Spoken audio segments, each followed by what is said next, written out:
Hey, everybody. Good evening. As people are getting logged on, just want to let a couple minutes or a minute or so pass and get people logged on. My name is Mark. I'm the senior pastor at Church of the Gates. Thank you for joining me. I'm sorry I'm running a little late. We had some connectivity issues, but we're going to just get started in a second. I don't want to take too much of your time tonight. I know a lot of you are in missional communities, and a lot of you are watching this on YouTube or something like that, and just want to be sensitive to your time tonight. Plus, I don't want to talk forever, said the pastor. Don't trust that. Hey, Connie. Hey, Emily. Thanks for dropping comments. Glad you guys are here. So essentially, what I want to do is catch you up a little bit. The Governor Bullock was supposed to announce new measures regarding stay at home on Friday, and it looks like he moved that up a couple of days till today. And so earlier today, he spent a long press conference kind of detailing what it would look like to roll back the stay at home order and begin to open up phase one. Hey, Callum Marine. Hey, Janine Overland. Glad you guys are watching. Glad you're here. And one of those things that happened last week, and I told you about this on our sermon on Monday, is I signed a letter along with a ton of other Baptist pastors and pastors from other denominations asking the governor to make sure there were accommodations for religious beliefs, religious expression. And so he in his statement earlier today issued a very brief, almost kind of like castaway couple sentences having to do with religious centers. And so as of this Sunday, the stay-at-home order is lifted, and he's saying, for those of you in this kind of season, you should stick to meeting with 10 people or less. For religious groups, he said something to the effect of, you can continue to operate as normal, and we would ask that you would continue social distancing guidelines. And then right below that, it said something about 10 people. And so a lot of you watched that. A lot of you read that. And so we started getting pinged and emailed and wanted to just kind of get ahead of a little bit of the information curve.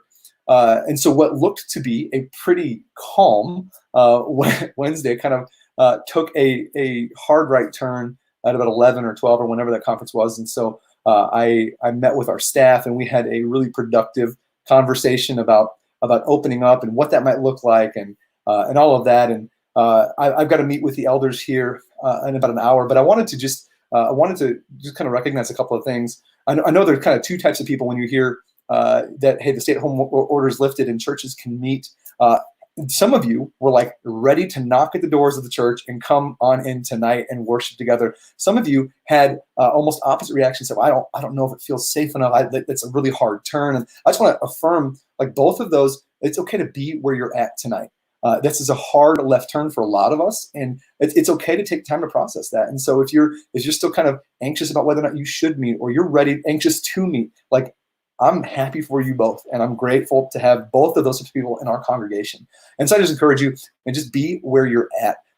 And this is really a time for Christian unity. Romans 14 talks about these issues that Christians often divide over, that are open-handed issues. And I would just encourage you, whatever side you're on, whether you think the government has acted too prudently or not prudently enough, I would encourage you to love your brother and sister in Christ well during this time, and publicly well during this time. And so as we think about transitioning to opening at some point, whenever that would be, I want to just kind of give you a framework for how I'm viewing this. I think it's helpful and I share this with the staff, and I'll share this with, I've shared it with the board as well via email. And there's three things I'm kind of processing through for the church, for you guys. Number one is safety. This is the primary concern for you, the church member, the people who come to our church, is safety. And that's been the number one thing for a long time in our church. We want safe parking lots. We want safe worship spaces. We've got a great security team who takes care of all of that. And as we think about moving forward, like safety means making sure we've got the right kind of disinfectant, and we got the right kind of people in the right places, so that you can bring your kids, that you can bring yourself, and feel comfortable and feel relatively safe, or safe as you can feel. in a worship environment. And so number one is your safety. We want to make sure that that you guys are well taken care of, and that's obvious and plain to see that we are doing that as a church staff and leadership. And number two is flexibility. As we get more clarity on what the governor meant by meeting together in groups and social distance radiuses and all of that, I think that's becoming clear as the day comes on. And this is one of the values about being part of a larger denomination. We have a line to the governor's office with our executive director, and he's got people there who are helping clarify this, and so we will have more clarity because we want to operate within the spirit of the law and the letter of the law as a church. And so we're looking forward to getting some more clarity on that. And so flexibility kind of comes into play. We want a safe environment for you, for your kids. We also want to be flexible. I don't know that we're going to be able to return to the type of service we had 4 weeks ago right away. And so we want to make sure that we're thinking through every option, what it looks like to be flexible inside the church, what it looks like to be flexible outside the church, what it looks like to be flexible with the live stream, and really kind of trying to create creative opportunities to create the right kind of connection while keeping us safe. And so there's safety, flexibility, and the third one is warmth.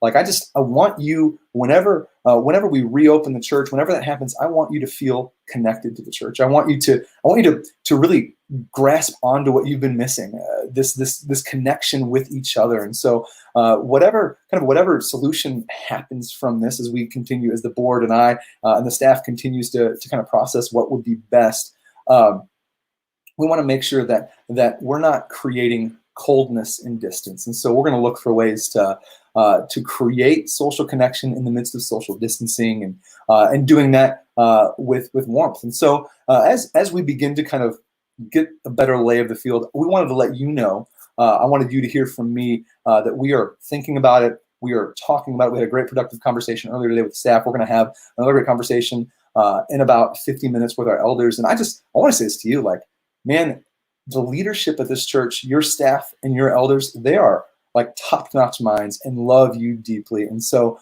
I think, man, if I could ask you to do something in the next kind of hour or two, if you're in your missional community groups or you're just kind of hanging out, would you be praying for us as we seek God's wisdom and discernment for what's best for all of us? And we know there's a range and a spectrum of folks kind of processing this, and we want to love the church well and lead well for you. And so if you would pray for us in that regard as we meet as elders and try to get the right kind of plan situated. And so what we commit to you is, as we kind of come to a decision, my hope is to be able to give you an outline of like the next 4 weeks. So I can say to you, hey, here's what we think the next 4 weeks are going to look like for us at Church of the Gate. So you can begin to plan, you can have some expectation, there can be some anticipation, so that we don't have to interrupt your missional community every Wednesday night for a short Pastor Mark update or whatever. And so I would guess you'll hear from me again tomorrow as we kind of outline what we're doing this next week and hopefully the weeks after. But we're gonna hope to keep you safe.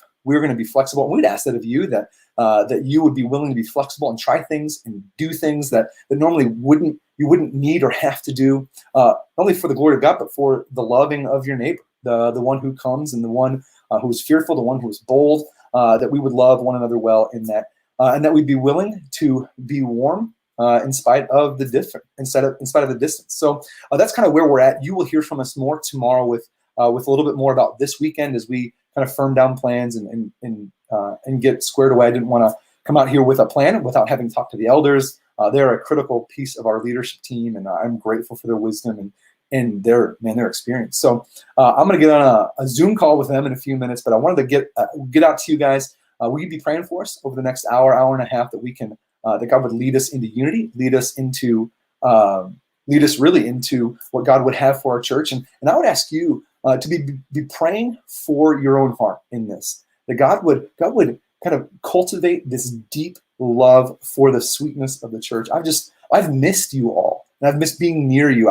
My favorite thing in Sunday morning worship is to stand in front, and I don't have a choice because it's the closest thing to the podium, but to stand in front and to listen to you all sing. Like, I can't wait to be back in that moment, hearing the people of God singing. Like, it kind of choked up right now. But that's it. I told you I'd keep it short. We're running on 10 minutes. You'll hear from us more tomorrow. Be praying for us, and we'd ask that you would just be praying for yourself, to be flexible, to be warm, and just to be cognizant of other people's safety in this time. Hey, we love you, church. We can't wait to meet back together. We can't wait to worship and to sing together. So We'll be back with you tomorrow with some more information. We'll shoot it out via email and social media and all of that. But we will see you later. Thanks for tuning in, by the way.